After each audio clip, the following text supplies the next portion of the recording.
Bonjour à vous, alors j'espère que vous allez bien. Aujourd'hui je vais vous présenter un tuto pour réaliser un essuie-main rond comme ceci.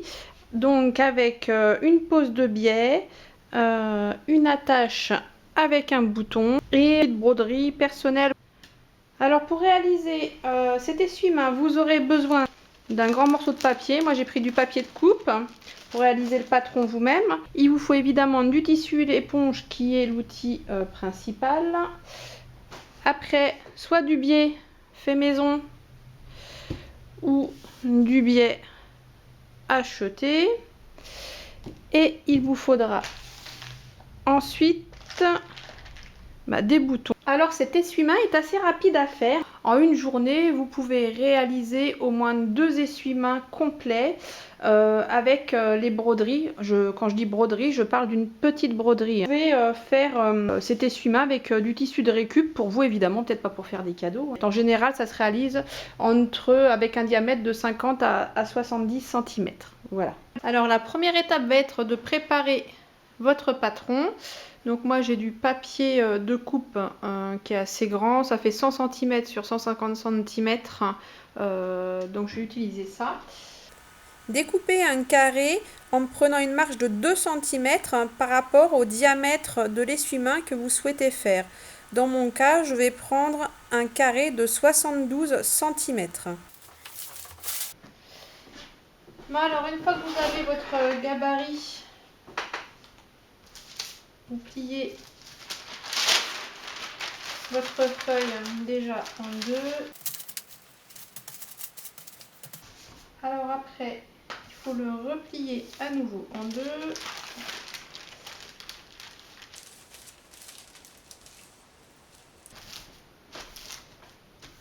Voilà, et là on va partir donc du coin de pliage ici. Alors on va accrocher un feutre.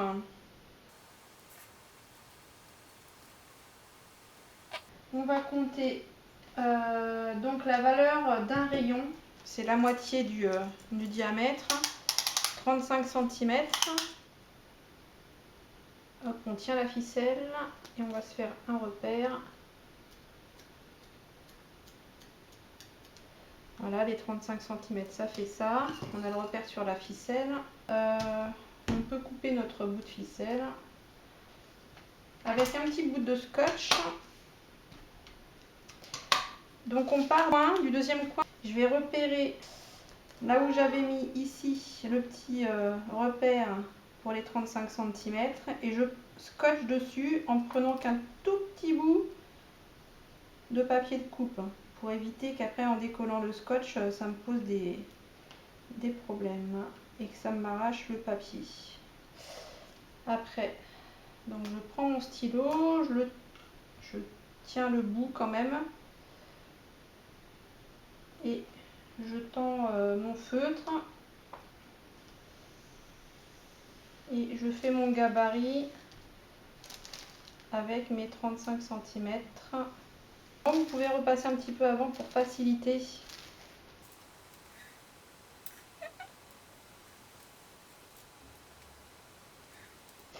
Et voilà, vous avez donc votre gabarit de 35 cm. Une fois déplié, ça en fera 70. Et après, on va venir couper.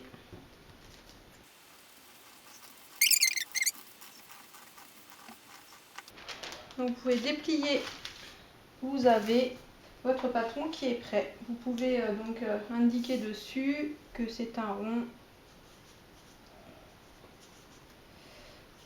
de 70 cm de diamètre. Alors la deuxième étape va être de poser un biais. Mais auparavant, nous allons faire des marques sur l'endroit du tissu éponge pour après, si nous souhaitons rajouter un motif. On va marquer au feutre des deux côtés, là où il y a la pliure.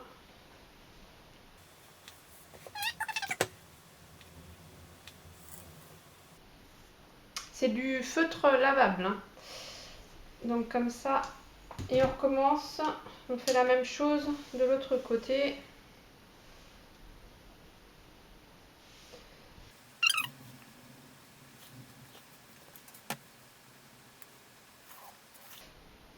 Voilà, évidemment la tâche, on viendra la coudre sur la croix. Alors maintenant, nous allons préparer le biais. Alors moi, j'ai choisi un biais acheté. Donc il faut, avant toute chose, le repasser. Alors, vous le repliez en deux sur lui-même, bien bord à bord surtout, et vous le repassez comme ça avant de commencer à le mettre en place sur le tissu éponge. Alors maintenant que votre biais est repassé, on déplie le biais, voilà, comme ceci, et on va commencer à épingler. Alors il faut que votre biais vienne le long du bord du tissu. Il faut épingler en perpendiculaire à votre tissu, à la couture qui va être faite. Et vous suivez cette opération comme ça tout le long.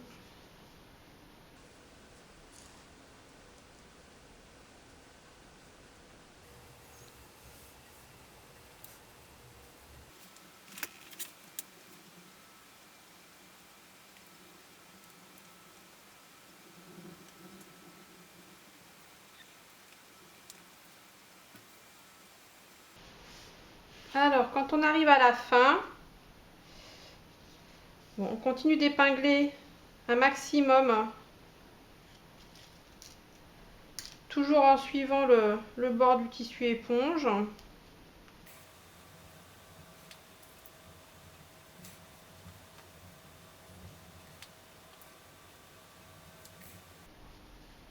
On déplie complètement le biais.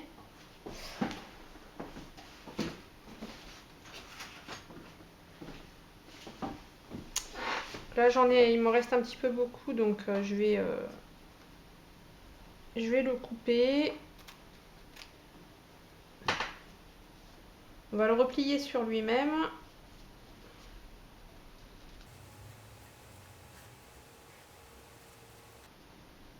On ouvre.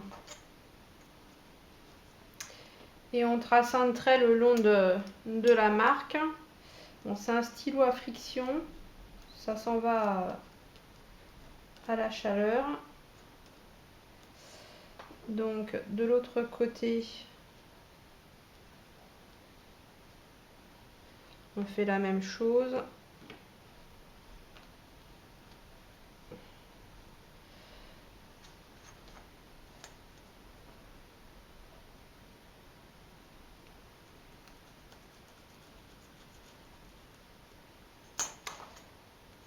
Voilà, après vous enlevez les épingles.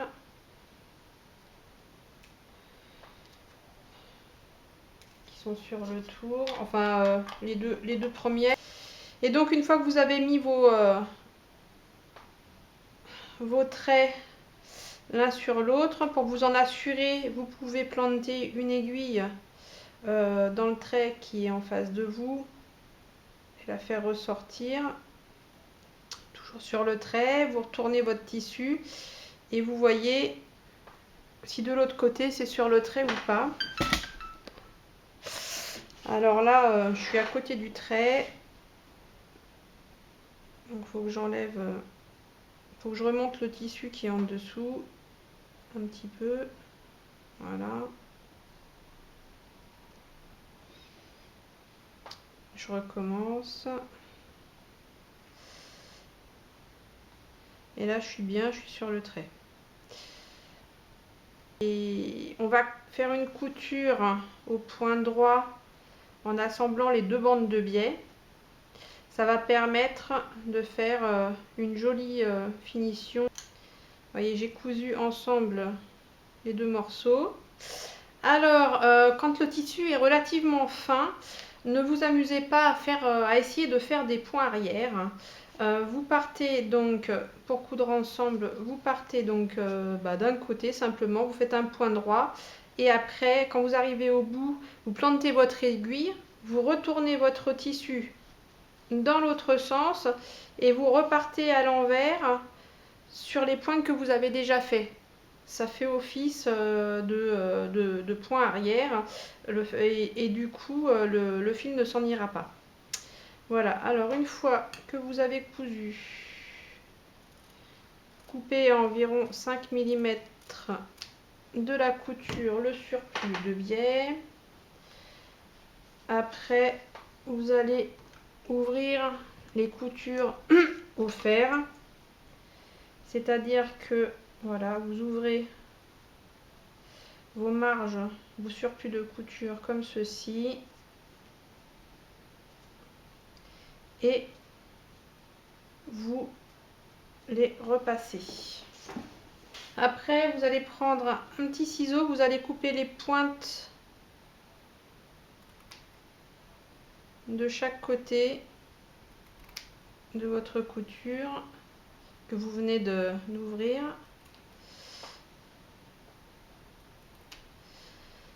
Voilà.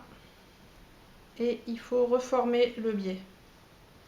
Alors soit en mettant un petit coup de fer par-dessus, soit avec votre pouce. Et une fois que vous avez fait ça, mais vous reprenez à nouveau votre biais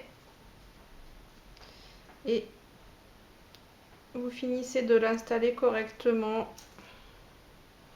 en mettant donc toujours des aiguilles perpendiculaires au sens de la couture que vous allez faire.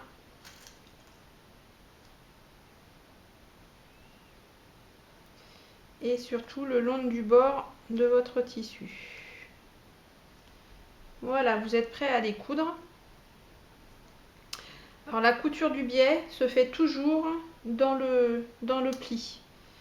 Donc vous allez suivre ici le pli qui est marqué et que je mets un petit peu en rouge là. Et ça va être votre chemin de couture. Moi alors voilà, je prends donc c'est mon pied de biche normal, le standard. J'ai pris un fil bleu foncé, un petit peu soutenu. Il vaut toujours mieux prendre un fil plus foncé que plus clair que son ouvrage. Voilà, hop. Donc je plante mon aiguille dans le sillon de la pliure à suivre. J'ai pris une aiguille de 80 pour faire ça.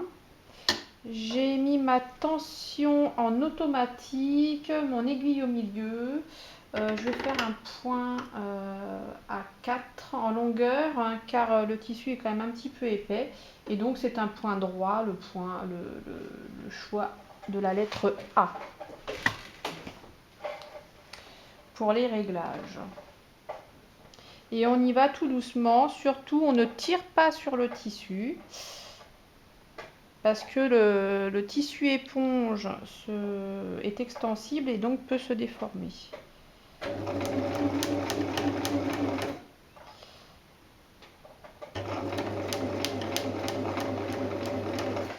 Alors si vous avez bien mis vos aiguilles perpendiculaires au sens de votre couture, vous pouvez les laisser sur place. Vous n'aurez normalement pas de problème. Et en plus de ça, ça permettra à ce que le tissu éponge qui est en dessous ne se déforme pas et que la couture reste bien comme vous l'avez installé avec les épingles.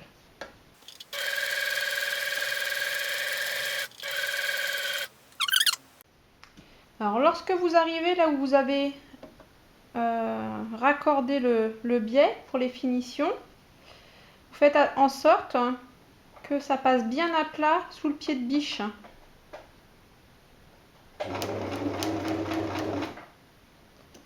Si ça se met pas bien, une fois que l'aiguille est plantée comme ici, vous soulevez le pied de biche et avec l'aide d'un outil, hop, vous le repositionnez bien à plat.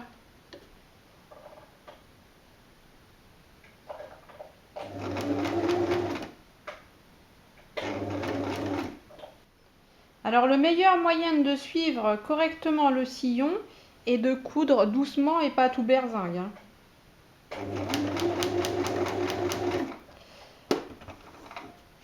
Alors lorsque vous avez fait le tour et que vous arrivez en début de votre couture, vous allez couper les fils. Voilà. Et repasser dessus sur environ 2 cm.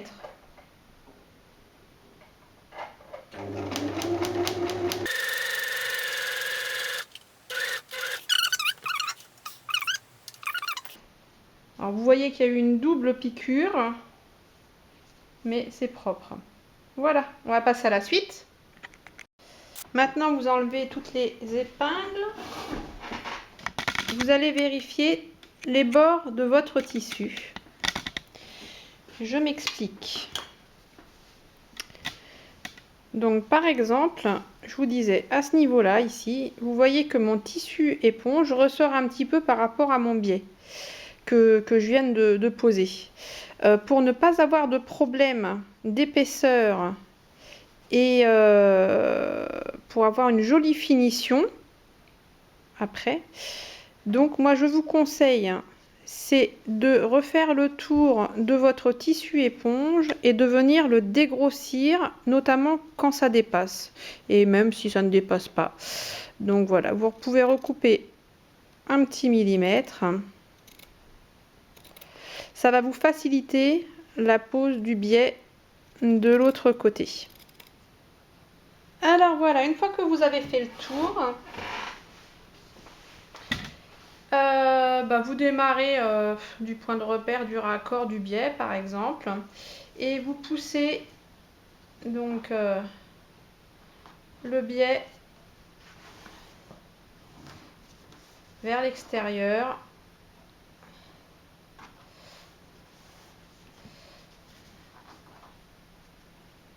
Et vous le rabattez derrière. Et voilà, quand on revient au début. Donc ça fait un petit peu plus propre. Et maintenant, on retourne donc le tissu sur l'endroit.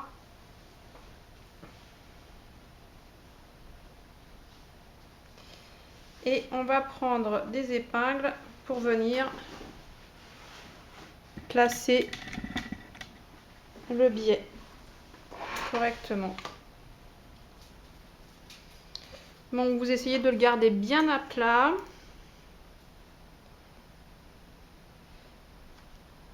Et vous épinglez.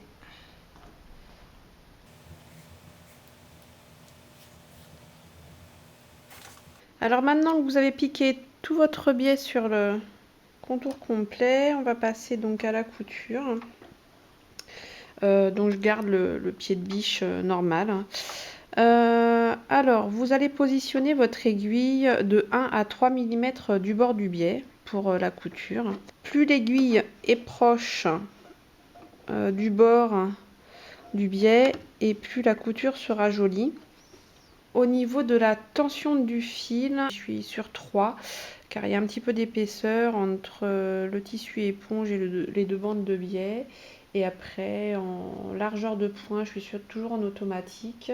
Et en longueur de point, je suis à 4 en point droit, donc le point A. Donc pour commencer, on tient toujours ces fils bien vers l'arrière. Alors pour faciliter un petit peu la couture, je vous conseille d'essayer d'ici d'avoir quelque chose de droit. Vous manipulez votre tissu éponge de façon à ce que ce soit droit pour pouvoir avoir un repère visuel plus facile afin de coudre régulièrement.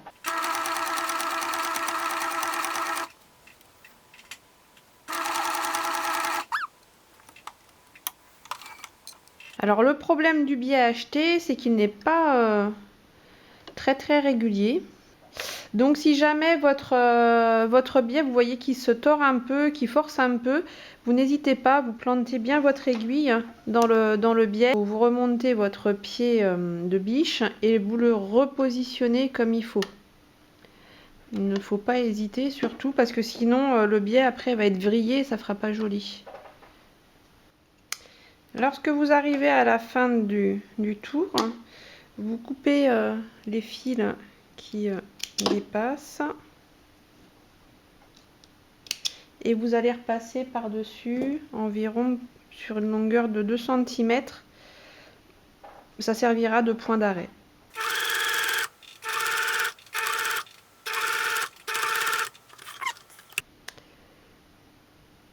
Voilà ce que ça donne. Alors je vous conseille de faire cette couture de biais de cette façon, un petit peu à l'ancienne, et de ne pas utiliser le pied à biais. J'ai essayé moi de le faire avec le pied à biais sur d'autres essuie-mains et le tissu gondole. Donc je vous conseille plutôt cette technique qui est un petit peu plus longue mais qui permet des finitions plus jolies. Alors après avoir repassé votre biais, pour bien rentrer les coutures sur le tissu, nous allons passer à la tâche. Alors pour faire la tâche, vous reprenez du biais, 31 ou 32 cm. Voilà. Oups. 32 cm. Donc on l'ouvre de chaque côté. On met bord à bord.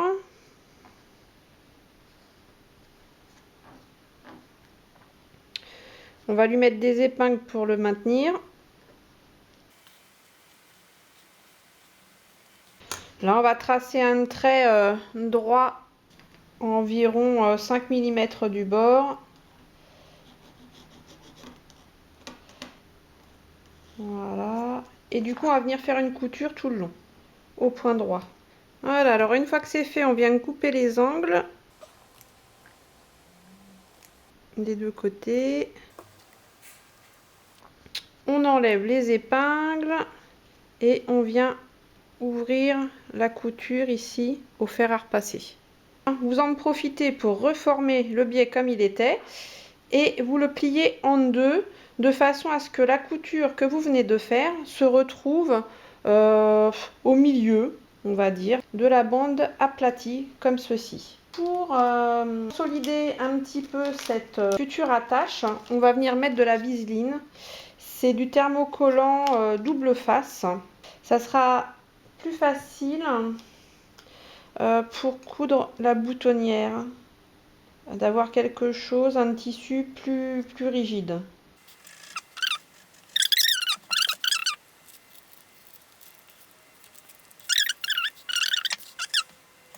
On va essayer de le mettre à l'intérieur et après vous le thermocollez. Donc voilà ce que ça donne, c'est un petit peu plus rigide. Alors pour être bien sûr que les coutures tiennent, c'est toujours le risque avec du thermocollant à force de passer au lavage. Vous allez venir coudre à 1 ou 2 mm du bord, donc de chaque côté. Comme ceci, une couture au point droit, simplement. Au final, j'ai carrément fait tout le tour, hop là, du ruban. Bon, ce coin-là est moins joli en couture que l'autre, donc je vais m'arranger pour positionner mon attache de façon à ce que ça ne se voit pas. Donc alors mon attache, on va dire qu'elle va être donc comme ça. Le côté le moins joli en couture sera sur le dessous, comme ceci. Donc c'est mon bouton qui viendra en dessous. Et au-dessus, je vais avoir ma boutonnière ici. Donc voici le bouton que j'ai choisi pour aller avec.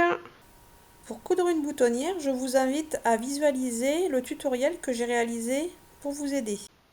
Alors maintenant que vous avez placé et cousu votre boutonnière, vous allez venir faire une petite marque pour coudre votre bouton. Alors, pour rappel, on va accrocher notre attache comme ça.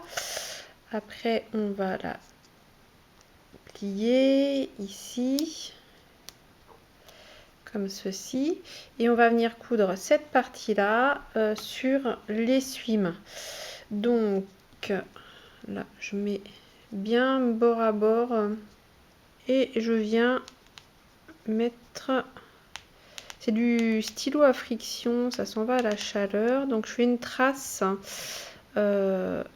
j'ai 2 cm en gros. Je vais essayer de centrer mon bouton à ce niveau là et je vais venir le coudre à ce niveau là. Alors pour le coudre, soit vous pouvez le coudre évidemment à la main, ou soit vous pouvez utiliser le tutoriel que j'avais fait pour comment coudre un bouton à la machine. Voilà, maintenant que vous avez fait votre boutonnière et que vous avez cousu votre bouton, on regarde un petit peu le rendu, ce que ça fait. Donc là, je plie au pouce le tissu ici en bas. Je repère où j'ai fait ma pliure. J'essaye de le placer bien droit. Je viens faire un trait dessus. Et je vais venir coudre cette partie-là sur l'essuie-main. Alors voilà, si vous vous rappelez, on avait mis des marques sur l'essuie-main pour avoir le milieu de celui-ci qu'on avait tracé au feutre rouge lavable. Et ben on va s'en servir pour venir positionner l'attache au centre. Donc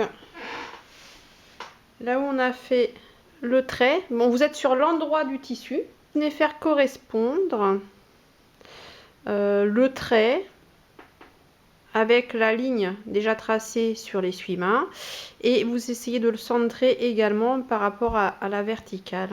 Trop mal, donc je vais planter une aiguille au-dessus dans ce sens-là plutôt. Voilà, pour pas que ça bouge. Et maintenant vous allez faire ici une petite couture le long du trait. Alors vous allez réaliser une couture au point zigzag, le point B. En longueur de point, vous mettez 0,25 comme pour les boutonnières. Vous laissez en automatique pour la largeur de point. L'attache est cousue, elle ne pourra plus bouger. Soit vous pouvez vous arrêter là, soit vous pouvez rajouter encore une petite broderie personnelle pour un petit peu, on va dire, décorer l'essuie-main. Alors j'espère que ce tuto vous aura plu et vous sera utile pour réaliser donc facilement un essuie-main rond comme le mien.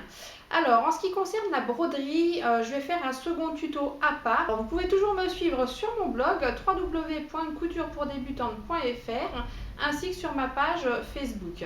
Voilà, et ben je vous dis à très bientôt pour un nouveau tuto. Ciao!